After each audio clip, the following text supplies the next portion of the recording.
Hey folks, Eric here on Wednesday, July, whatever the hell the date is, the 6th, July 6th.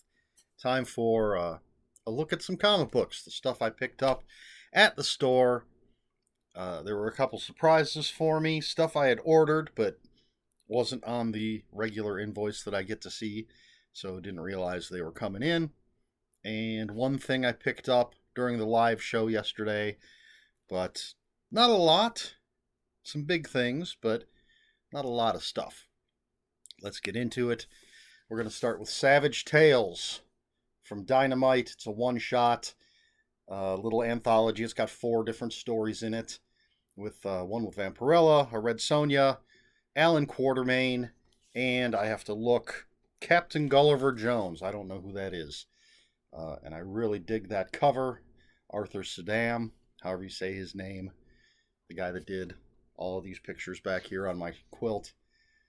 But I dig this. Savage Tales used to be a great, I believe, great black and white magazine. Excuse me. Then we have Basilisk, number 9. Had to check the number. From Boom Studios, written by Cullen Bunn.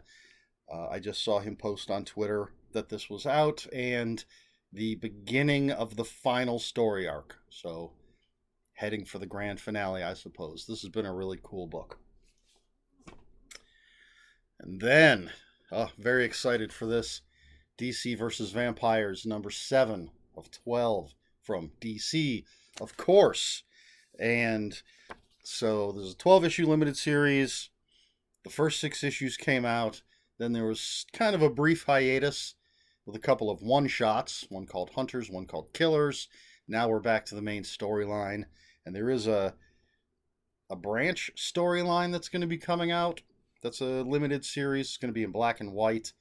Looking forward to that. I've really been enjoying this story, and we'll see how those 2 one-shots are incorporated into the main story. Since it's out of continuity, I can put it on top of my comic book pile and just read it first thing, since I don't have to worry about it spoiling anything from the regular books that I'm reading and I'm way behind on. Then we have What If Miles Morales, number 5 from Marvel, and I don't know who he is going to be in this issue. The other ones were what if he was Wolverine? What if he was Captain America? What if he was the Hulk? What if he was Thor? I don't know if this is the last issue, maybe. Incorporates all of that into this final issue. Then we have, excuse me, Dynamite Never Dies, number 5 from Dynamite. Another Arthur Sidam. I really need to learn how to say his last name. Another cover from him. Just love his artwork. And the third in the Dynamite series. I have not gotten to this series yet. But the last one, Dynamite Lives, it's pretty good. We'll see where it goes. Then we have, now we're going to get into the bigger stuff. We have Suicide Squad Blaze, Book 3, from DC Black Label, one of the oversized books. You can see it's a bigger book. I think this is the last issue of this one. These are more grown-up tales and out of continuity. Then we have, very excited about this one. This is one of those surprises. The Amazing Spider-Man, Great Power. This is Epic Collection Volume 1. This has Amazing Fantasy 15, of course, origin issue of Spider-Man.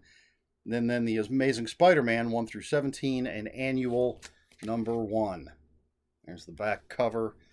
Very excited to have all these old tales. I've read all of these before, but it's nice to have them. I'll be able to reread them.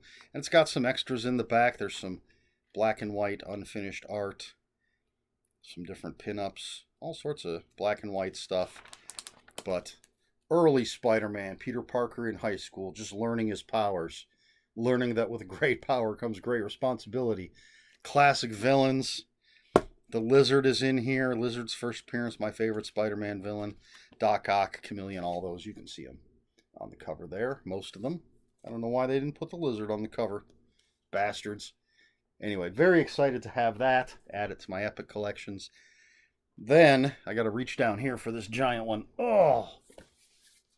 This is Dan Brereton, Nocturnals Omnibus, Volume 2.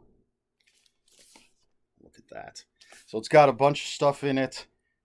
Nocturnals, The Dark Forever, 1 through 3. The Gun Witch, Outskirts of Doom, 1 through 3. Spectres from Nocturnals and Midnight Companion. A Nocturnals Alphabet. And Nocturnals Legend, as well as material from Nocturnals Limited Edition art portfolio. Also included is the previously unpublished story Clean Hands. I actually have an art portfolio that I backed on Kickstarter from Mr. Brereton, and I just backed a calendar that he's got coming out. It comes with a t-shirt, but I love his artwork. Let's see if I can just show off. There was something. Yeah, just there's a good page, 2 pages. So look at that artwork. Hopefully you can see that. Beautiful, beautiful artwork. Monsters, so you know I'm going to love it. There's some black and white stuff in here, full color stuff. And the crazy thing is, I don't know. I guess these are a little. This book is bigger, dimension-wise, than the omnibuy that come from Marvel and DC. And I suppose it's a little thinner than some of them. But for those who watched last week's video, I got the Question omnibus. That was $100, and they do have a dust jacket. But this big, giant, heavy book, $30. That's a crazy price difference for a book that's pretty close in size to some of those $100, $125, $150 omnibuy. But there you go, Nocturnals Omnibus Volume 2. And then the thing I grabbed at the during the live video that they had on yesterday, as of this recording, was this little Madman Adventures ash can. It's shiny. I don't know if you can tell. Big fan of Madman, Mike Allred. It's a cool character. He's a great artist, great writer, Mike Allred is. And for $3, figured I'd grab this and check it out. I don't know if this is a reprint of stuff from the Madman comics or if it's original material. I'll have to check it out. That's it. That's all I picked up. Let me show off my t-shirt that I got recently. I love Halloween 3 and I like Animaniacs, so it seemed like a good little mix. It was fun. All right. Question for this video. You know what? Let's do this. So again, here's some artwork from Spider-Man. Here's a little more, just random page I opened up to. So my question is, how do you feel about old comic book art? Something like this. Steve Ditko, Jack Kirby, the stuff that was coming out back in the 50s and 60s versus the art today. Or you can take that last part off if you like. Just let me know how you feel about the old artwork. Or, I guess, comic book art in general. My feeling is... see, I didn't think this through because I just thought of the question. I do enjoy a lot of different art styles. There are artists I don't like. I'm going to just jump right on the somewhat of a bandwagon. I do not like Rob Liefeld. I just think his art is horrible.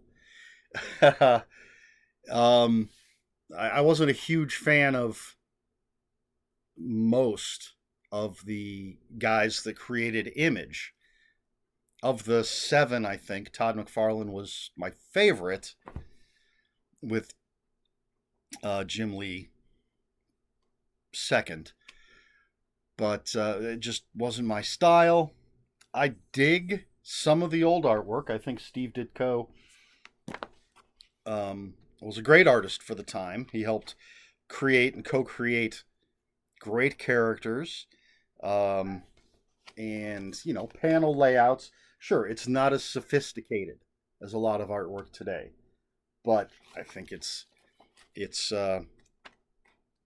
I don't have a problem with it. And if you're going to get into Steve Ditko, his Doctor Strange stuff, he was doing amazing things with the layouts and the crazy dimensional stuff. It was just fantastic. Jack Kirby, he's an interesting case to me. I was not a big fan back in the day, wasn't a big fan of his, like, certain specifics of his artwork. I thought it was a little too blocky for my taste.